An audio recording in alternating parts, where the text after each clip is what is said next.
3 days ago, my family and I were attending my sister-in-law Annie's, 35, female, wedding. My husband, 42, male, and I, 40, female, have been together for almost 20 years, married for 17, and we have 2 kids together. My son is 15 years old and my daughter is 12. Both of them are well-behaved, good kids, and everyone adores them, which is why their reaction to this incident that took place recently is even more confusing for me. Anyway, my son was recently diagnosed with narcolepsy a couple of months ago. It came as a huge blow to the family, and we're still coping with it. He's being treated for it, and he's responding well to the treatment. We're just trying to make life easier for him, and he himself is quite self-conscious of it. But we do not want him to be ashamed of it because it's not his fault. And we wanted him to know that. Everyone had been very sympathetic towards us when we initially told people about the diagnosis, including Annie. She and I have never been the closest of friends, but it's not like we have any issues with each other. At least not to my knowledge. She and I have always been very cordial, and that's about it. We tried to be friends with each other initially, but we were just very different, and we quickly realized that there was a lot of friction between us. So instead of forcing each other to be friends with one another, it would be better for us to just maintain a cordial, familial relationship and not try to push the boundaries. I guess it was a bit of a bummer for her because my husband's family is very close-knit. But this was a situation that could not be helped. Anyway, I had never expected her to turn out like this, or even my in-laws to go against me the way that they did. It all happened because about an hour before the wedding was supposed to start, Annie told me that she would prefer for me not to bring my son to the ceremony because she was afraid that he might start dozing off, and that would become a cause of concern for everyone during the ceremony. She did not want anybody disrupting the event and said that my son's condition was not ideal, so she wanted me to tell him to stay in the hotel room during the ceremony and he could join us later. I was shocked that she would even suggest something like this because the wedding ceremony was not going to be more than an hour long, and it was not like my son had not been treated for his condition. He had taken his medication for the day. And even if he did start dozing off, it was my duty and my husband's duty to take care of him. And we would make sure that it did not disrupt the ceremony. Besides, if he fell asleep, I'm pretty sure nobody would even notice because all eyes would be on her. But even then, she insisted that he stay in his room and not join everyone for the ceremony. When she started being stubborn about it, I got very offended, and I told her that if my son could not be a part of the ceremony, then I had no interest in joining them either, and walked away. I was really upset because my husband and I have been trying really hard to make sure that my son did not feel self-conscious about it. And telling him to stay in the room and not join his family for the ceremony would only make everything worse for him. So when I came back to our hotel room, I pulled my husband aside and spoke to him in person to tell him about what his sister had just said. Just as I had expected. He was even more pissed off than I was and said that he was going to talk to her and give her a piece of his mind. But I did not want to create drama just an hour before the wedding, so I told him that if she did not want our son attending the wedding, then the only thing we could do was just walk out. Because after what she had said, even if she agreed to have him present at the ceremony, it would mean nothing because I would know deep down that my son was not wanted there. And look, it's her wedding. It's up to her what she wants to do. But if she did not want my son to be at the ceremony, then she shouldn't have invited the kids at all. That would have made it much easier for them to understand, rather than have them present at the wedding and make my son sit in his room all by himself for the duration of the ceremony. That was just humiliating for him. And I'm sorry, but as a guest, if my son is not being treated like that, I have no interest in being a part of an event like that. So after a brief discussion with my husband, we decided that we were going to just pack up our things and leave that very instant. We did not even bother to say goodbye to Annie or anyone else because we did not want to make a big deal out of it. And to be fair, even she had not bothered to contact us after I had walked away from the discussion with her. So it was very obvious to us that she couldn't care less about whether my son or I attended or not. But I guess it did make a difference to her whether my husband attended or not, since people would definitely find it very weird that her brother was not present at the ceremony or for the following event. It took us around 10 minutes to pack everything in the hotel room, and we had forbidden our kids from asking any questions about why we were leaving because we didn't even know how to tell the truth or explain this to them. After we had packed up everything, we started driving back home, and around half an hour before the wedding, Annie finally started calling her brother. Since my husband was driving, I was the one who answered the call, and she immediately started shouting at me, believing me to be her brother. She seemed very annoyed with the fact that we had just checked out without even bothering to inform her, and said that we were overreacting because what she had said about not wanting my son at the ceremony was not even as harsh as we were making it out to be. And even if we were offended by that, we should have spoken to her before leaving, because now she would have to explain to everyone at the wedding why her brother was not attending, even though everyone had seen that he had been present at the rehearsal dinner. She told him that it was still not too late. He could just come back and make it in time for the ceremony, and we would be able to discuss all of this later. I was about to tell her that it was not her brother. It was me who was on the phone when she said that, "Don't let that wife of yours drag you away from your real family." And that was pretty much the last straw for me, because after she said that, I immediately made it known to her that I was the one who had picked up the call because her brother was driving and she had been speaking to me. Now, I knew exactly what she thought of me, and I was even more sure of the fact that I did not want to be present at her wedding, and my husband and I were doing the right thing by leaving, because she had not just insulted my son now, she had insulted me as well. I didn't even give her a chance to speak, and I hung up and then blocked her. My husband did not have a problem with any of that, and we just continued to drive back home. He continued to receive a bunch of calls from his parents and several other numbers that he did not recognize, but we ignored all of them and just kept driving. Our kids were obviously very confused, but we didn't tell them anything, and we still haven't, because I don't want to make my son feel even more self-conscious than he already is. Anyway, after we got home, we muted everybody and decided that we were not going to be checking any messages for the next couple of days, because honestly, things had gotten very intense and dramatic, and we did not want to play into that drama. But the next day in the evening, my in-laws showed up at our house and they were pissed. In fact, to say that they were just pissed would be an understatement, because as soon as we let them in, they started screaming at both of us. They accused me in particular of sabotaging their daughter's wedding and said that I had done this on purpose. It came as a huge shock to me because, honestly, like I had said, I had always had a cordial relationship with my husband's family. I was not as close to them as they expected me to be, but that's just because I had my own boundaries and I didn't want to push them. I thought they had been fine with it, but clearly not.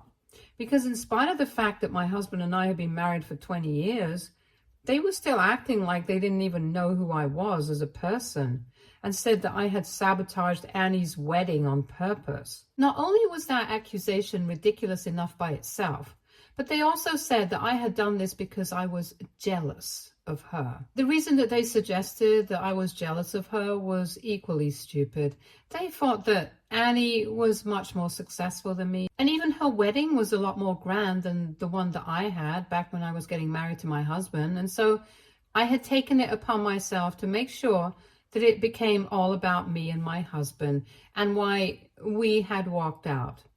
Just to be clear, Annie is neither more nor less successful than I am.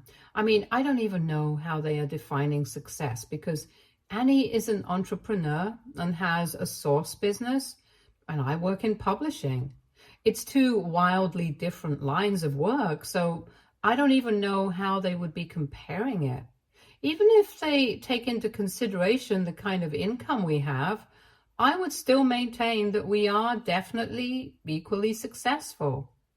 I'm saying that because I don't want to put anyone down to make myself look better, mostly because I don't have to, because I'm not insecure. As for her wedding being organized as a much larger scale than mine, I think that did not surprise anyone, because she's getting married at 35 when she's already pretty much established herself. When my husband and I got married, we were really young and had just started working. Our parents wanted to fund the wedding, but we thought it would be more practical for us to take that money and invest it in our future. So that's what we did with the wedding funds.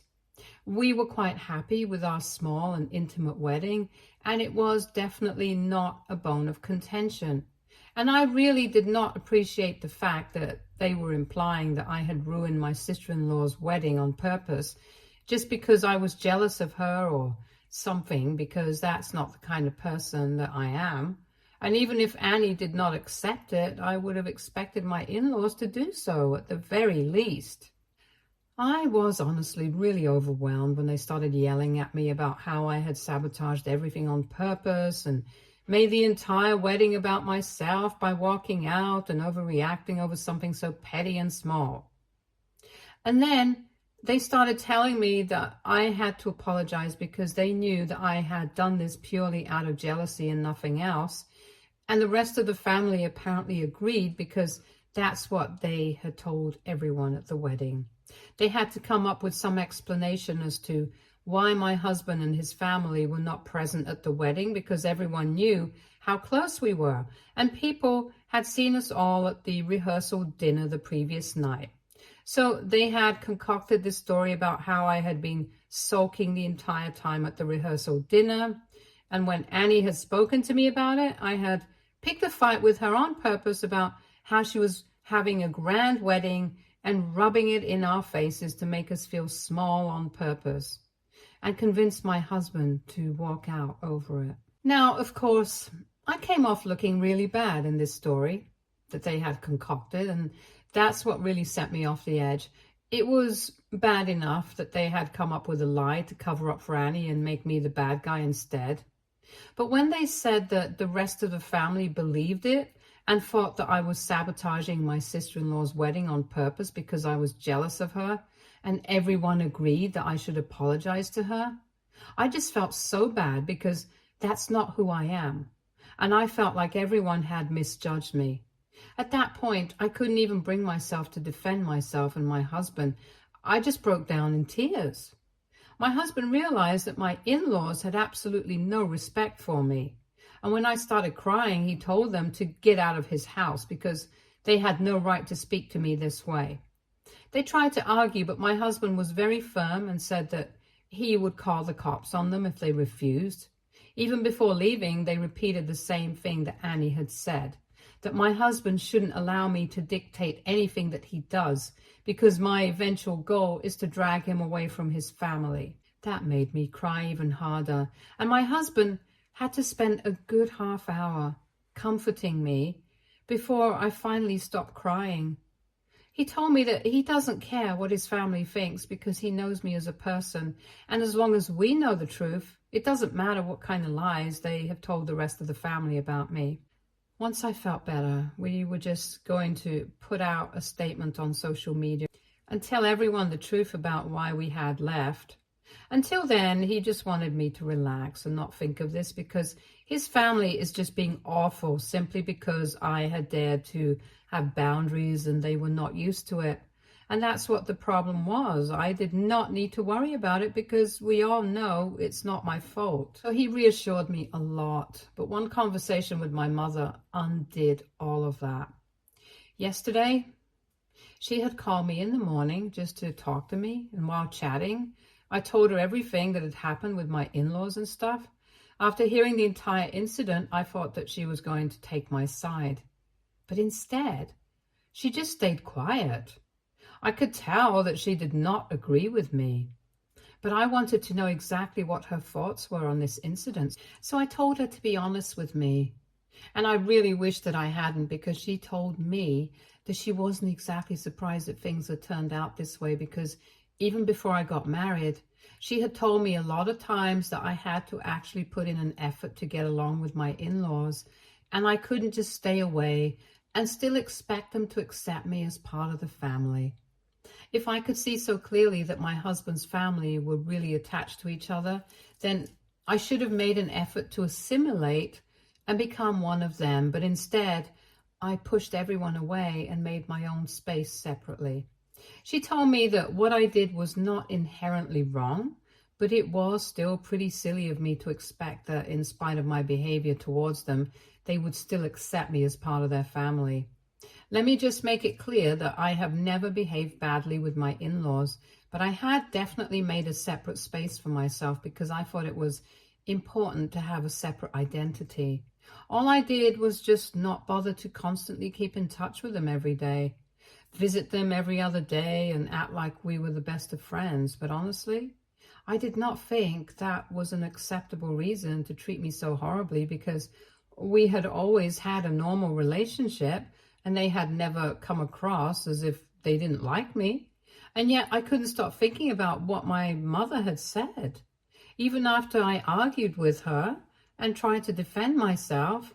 So that's why I'm making this post right now, because I want to ask AITA for not making an effort to connect with my husband's family. Update 1. So I told my husband about what my mother had said, and he told me that while he respected my mom, she could be pretty weird sometimes, and she did have a problem with internalized misogyny and constantly expected me to act the same way that she had with her in-laws. For context, my mother had given up her entire life just because my in-laws did not approve of it. My grandparents were pretty orthodox and did not think that she had any need to work after I was born, so they made her quit her job, and eventually they started controlling every aspect of her life. My father, unfortunately, was not the kind of guy who took note of any of this, so even though he loved my mother, he never protested against any of this and went along with it because that's what he thought was normal, since he had grown up witnessing this kind of life around him.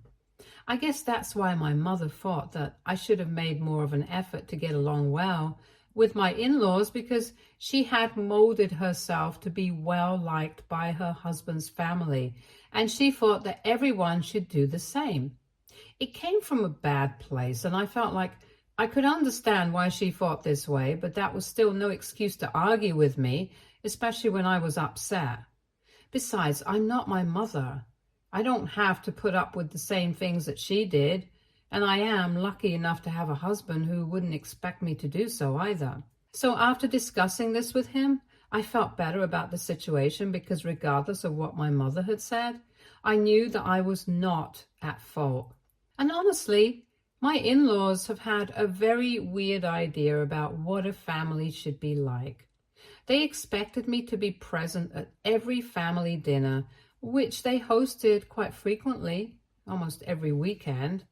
And my husband and I live in the suburbs, so it's not feasible for us to drive all the way to their place every weekend. And more importantly, we also have to think about the kids and their lives. We need some time to ourselves as a family, so I think that was pretty unreasonable of them. As for Annie, she lived really close to them, so it was more practical for her to be present for her parents at all times. My in-laws also expected me and my husband to call them every other day and spend hours on the phone with them discussing our lives. They wanted family getaways every other weekend, family vacations every other month, and the works. I guess they never really realized that this is the real world, not a sitcom. And most of this is not really feasible if we are being practical. So if they had such unreasonable expectations from us, they were just setting themselves up for failure, and that's not our fault anyhow. It's not even like I had forced my husband to stay away from his family like they were making it out to be. He did not want to spend as much time with them either because he had his own family to take care of now. And after 20 years, I guess they should have taken the hint. And now, coming to what happened at the wedding, that was not even about the family in general. I did not even think about the rest of the family before walking out. I did that for the sake of my son, and it was definitely not a move to sabotage her.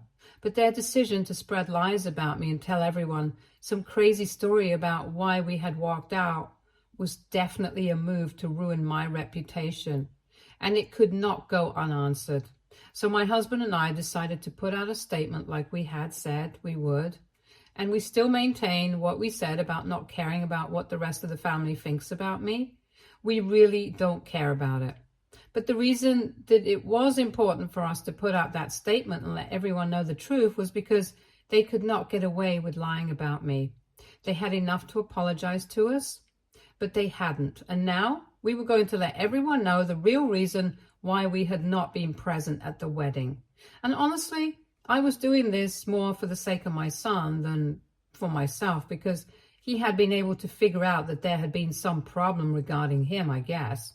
I don't think we had kept our voices while we were fighting with our in-laws, and he might have picked up on some of the conversation and figured out that his aunt had probably not even wanted him at the wedding, and we had walked out over that. So he had become very self-conscious about it again, and I could tell that he was really upset, since he thought that this was all happening because of him.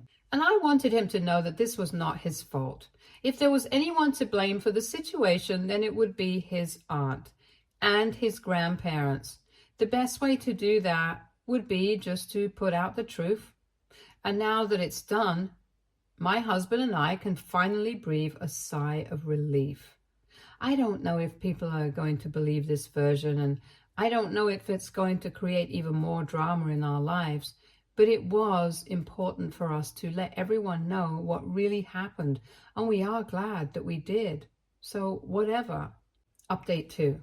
Hi, so my in-laws have not reached out to me yet, but my brother-in-law did. I'm not surprised that Annie's husband decided to apologize to her, because when we met him, he seemed to be a pretty decent guy and he lived up to that expectation. Obviously, Annie considers us beneath herself, so she couldn't be bothered to apologize to us herself, but her husband decided to send us a message saying that he was willing to apologize on her behalf.